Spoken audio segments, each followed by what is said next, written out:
39 নং 5 mile চেৰপাং block সমিতি UPPL আৰু সমূহ প্ৰাইমাৰীবিলাকে লগ হৈ আমি 12টা VCDCত বিনামূলীয়া চিকিৎসা শিবিৰ পাতিছোঁ UPPL দল হৈ। আৰু এই দলটোক আমি সহযোগ কৰিছে আমাৰ BTCৰ CM প্ৰমোদ বড়োৰ OSD সন্মানীয় শ্ৰীযুত ৰাজু ঢাকালদেৱে। ৰাজু ঢাকালদেৱৰ এই মহান যি ভাৱধাৰা আমাৰ যি দৃষ্টিহীন লোকৰ যি চকুত চানি পৰা সেইবিলাকৰ ক্ষেত্ৰত চিন্তা কৰি আজি 12টা প্ৰাইমাৰীত তেওঁলোকে ডক্টৰ আনি পেলাই যি চকুৰ চিকিৎসা শিবিৰ পাতি আছে তাক আমি আমাৰ ফালৰ পৰা ধন্যবাদ জনাইছোঁ। আৰু আমি যি কাৰ্যসূচী লৈছোঁ বা পদক্ষেপ লৈছোঁ যে আজি তেওঁলোকে চকুত চানি পৰিছে কিন্তু কাইলৈ ভৱিষ্যতত তেওঁলোকে অন্ধ হৈ যাব।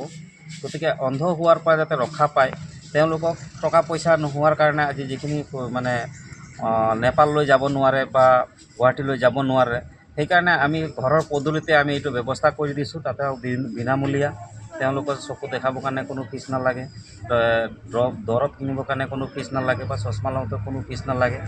আৰু তেওঁলোকৰ যদি অপাৰেশ্যন কৰিব লাগে আমি অপাৰেশ্যনৰ ক্ষেত্ৰত আমাৰ বড়োলেণ্ড নেফ্ৰলজি ওদালগুৰিত আছে, সেই তাৰ পৰা এম্বুলেঞ্চ আহিব আমাৰ গাঁৱৰ পৰা লৈ যাব। আকৌ